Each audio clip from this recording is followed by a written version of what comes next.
How's it going, everyone? My name is James the Abstract Marcher, and I am not going to be discussing magic today. I am not going to be playing any video games today.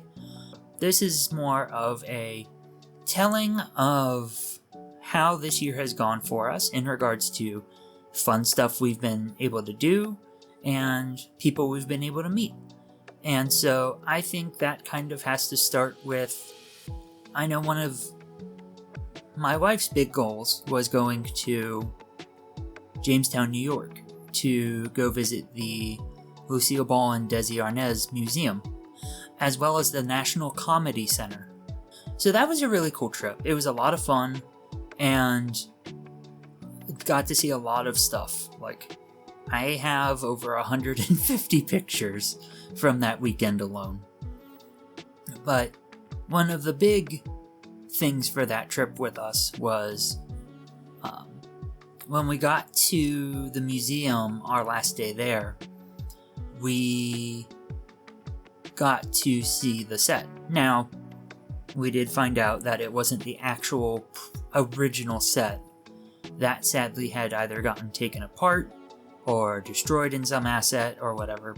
It was a bit by bit replica. So that was a very surreal experience because I know Christine is a very huge Lucille Ball fan as well as a I Love Lucy fan. And I Love Lucy. My wife really looks up to Lucille Ball as an icon and a personal hero of hers. So it was very touching to enter the room where the set was and just immediately around the corner and just see it. And it was a very special moment for both of us, but especially for Christine because that meant a lot to her. It was very emotional. You know, she cried, I was crying, and it was a very surreal and emotional experience. So we got to take pictures on the set and also got to take a picture in front of the set for when they went to California in future seasons. So that was neat. So that was a really big trip for us. And some other fun stuff that we've done was we got to go to the Sci-Fi Valley Con in Altoona, Pennsylvania. The very first day that we were there, the panel that we went to first was Maurice LaMarche's panel. And that was really neat just to kind of have a very intimate experience, especially hearing him do Brain as well as his other voices that he's done for various characters over the years. That was really cool. I know the very next day we went and saw the Futurama panel, and I know that was one of the bigger panels alongside the Red Dead Redemption and Grand Theft Auto 5 reunions. So that was really cool. And, you know, we had a bunch of other stuff that we would go do too. There was so many vendors. Like, I think there was like 300 vendors or something like that. I might be vastly overestimating, but there was a lot of vendors there. And I know one of the vendors that we really liked to see was Crypto Theology. He made the commemorative shirt for the event, as well as he had a whole bunch of different merchandise and stuff. And something that really caught my attention was the, and I'm not joking you, Mothman Macho Man Randy Savage shirt, and he had a poster of it. That just immediately got my attention. Meeting him was really cool. There were just so many vendors. Oh boy, so many vendors. Actually, hang on. Impossible Tales of the Last Pit Stop by Dan Noakes. Dan was really cool, and he even did a doodle. So that was really cool of him. He was very down to earth, very chill. I very thoroughly enjoyed meeting Dan and just talking to him, getting to know him a lot better. Just so many different nice people. Art by Bunny, I got a commission from her with me holding Krabby. That was funny. I really liked her art style and just got to know her a lot. I grabbed so many business cards. It was a lot. There were so many really cool vendors. I'm just like, I'm sorry, I can't buy anything. So it was nice to just be able to network and get to know everybody a lot better. I know on the last day of the con, we went to a panel where it was the Samurai Jack panel with Phil Lamar and Greg Baldwin. So that was really cool to meet them and just interact with them. I actually hate to say this, I didn't know this until the panel, but I didn't know that Phil Lamar voiced Static Shock, and that was a show I grew up with and really enjoyed a lot. And so that meant a lot to be able to see them, and I even got to ask them a question, which was really neat. It was really cool to go to that Comic-Con and just see and meet people, just nerd out and have fun. I know Christine and I did a miniature painting event, which was really cool. It was a first time miniatures thing that one of the local shops in the area hosted. So that was really cool. It was very tedious, but a lot of fun. I definitely appreciate Christine going and doing that with me, because that was a lot of fun, and just, getting to talk to other people and commiserating about how tiny it is to paint those things. So that was really cool.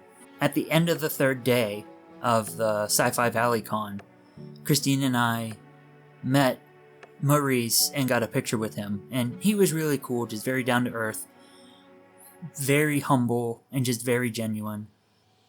Something that we recently did, which very much got me emotional, was the Indiana, Pennsylvania theater having a meet and greet with David Newell, aka Mr. McFeely from Mr. Rogers' Neighborhood, as well as also a screening of Won't You Be My Neighbor, which was really, really cool. I had not seen the movie up until that point, much to the shock of my wife.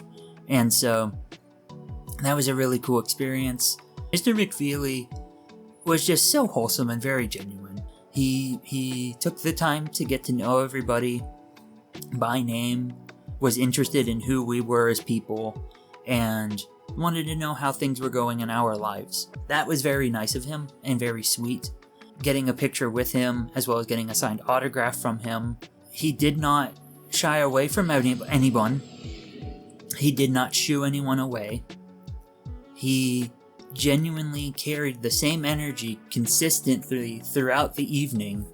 And when I get to be 85, I want to have the same energy levels as him, because damn, he was just so nice and just so genuine, and it was just so cool to be able to meet someone from a show that meant so much to me. Mr. Rogers' Neighborhood is the show that means the most to me. Who Mr. Rogers was as a person, how he talked to us, and just how genuine and wholesome he was, how nice he was, and just all the lessons that he taught and tried to impart in everyone. It was just very nice to be able to meet someone that interacted with Mr. Rogers daily and took a lot of his lessons to heart and just tried to carry on the legacy of Mr. Rogers as best as he can. And that was just very much felt throughout that whole evening, because there wasn't a lot of people. I think maybe at max like 25, 30. There were people that were coming in and out of the theater from a block party, and everyone, sometimes didn't realize who it was until they saw a picture that he had signed or something. It was like, because it was so sweet. Towards the end of the night, there was a gentleman with his family, and he had walked by the building a couple times. He stopped in, saw what the hubbubaloo was about, saw one of the pictures, looked at Mr. McFeely, and he was like,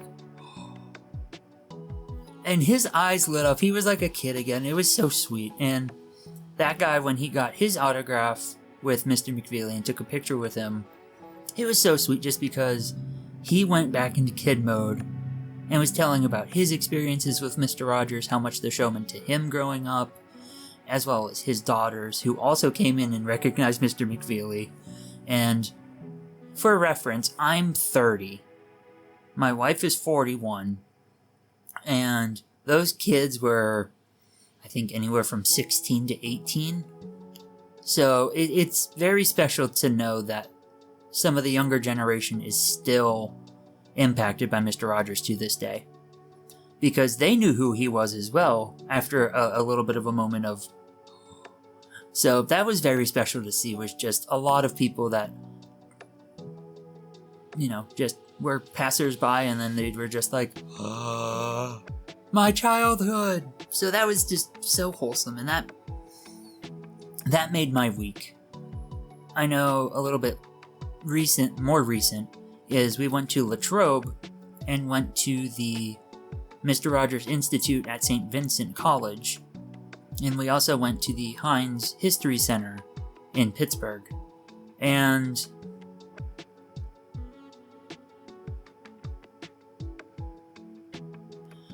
I got very emotional seeing all of his sweaters, the inspirational quotes, learning more about Mr. Rogers growing up, and how he came to be involved with television, the show, what he wanted to do to make an impact on everyone's lives daily. And so that meant a lot to be able to go and be there. And I know one of my favorite pictures of the experience was being able to get a picture in front of a blown up image of Mr. Rogers holding Daniel Striped Tiger. And Daniel is kind of like, has his paw on my shoulder. And I really like that picture a lot, just because, Daniel is Mr. Rogers in the land of make-believe. That was a very special experience. I cried, because I miss Mr. Rogers. I know a lot of people do. When I was 9 years old, that was when Mr. Rogers passed away in February of 2003. And, it felt like I lost a friend. I really felt like I lost a very close friend when he passed away. And I know he still means a lot to a lot of people, and he just was a source of comfort and joy, as well as also just a mentor and a person that you can rely on and count on to make your day feel a little bit better. Being able to go to Latrobe and see the Institute, and then go to Pittsburgh to see all of the items on display at the Institute, or the Heinz History Center of Mr. Rogers. That was really cool, because we got to see the treehouse with X the Owl, King Friday the 13th set, the actual set, like the door and everything, the closet. They had a figure of Mr. Rogers sitting down putting on a shoe. That was really cool. And there was also a lot more of his sweaters and other personal memorabilia from his personal life that was donated by his wife and kids. And so that was really cool to see and just learn more about Mr. Rogers, the man. Now has been one of the more emotionally charged times in my life. And it just means a lot to be able to look back and remember Mr. Rogers, and also just be able to go back, watch some of the episodes, and just, take those lessons to heart again that he taught. And be able to say, I still need Mr. Rogers as an adult. And I have no problem saying that too, because I'm not one to shy away from my feelings.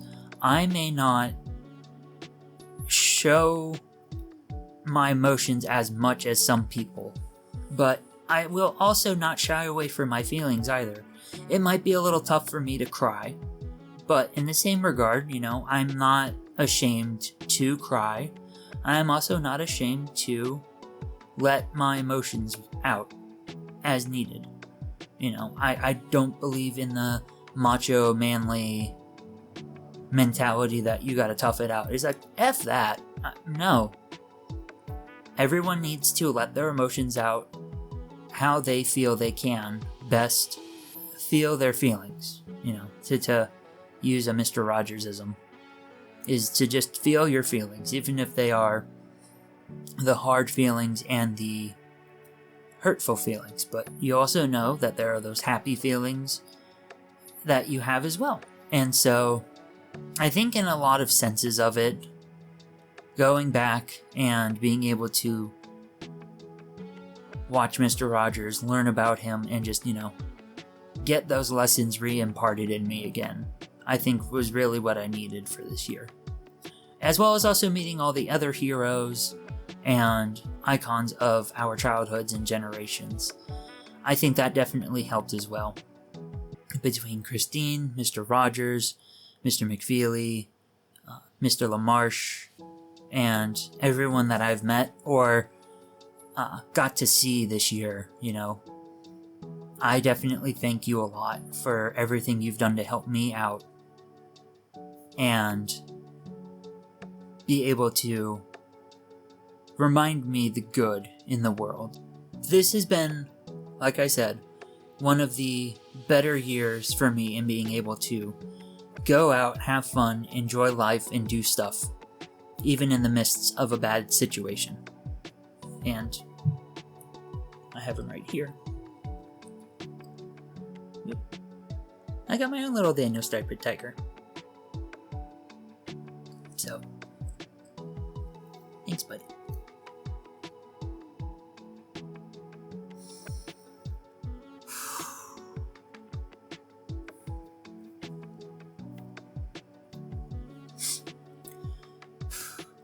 I think I'm going to call it there for the video. Feel free to share any memories that you've had this year or any previous years. If you have any memories of Mr. Rogers or any celebrities or personalities that you've met or interacted with and have interactions with, or any funny memories or stories, please share them. I want to foster that kind of community about this. Please share your stories. I like to listen to people and interact. So whether it's through talking to me on social media or reaching out if you want to share stories in any way, shape, or form with a video chat or something, feel free. I'm totally game for a Discord call or something. But, if anyone needs someone to talk to or just vent, feel free. I'm all ears and will open my heart to you and my insights as well. But more so just my heart and my empathy. Hopefully y'all have a good day, and I will talk to you in the next video. Peace.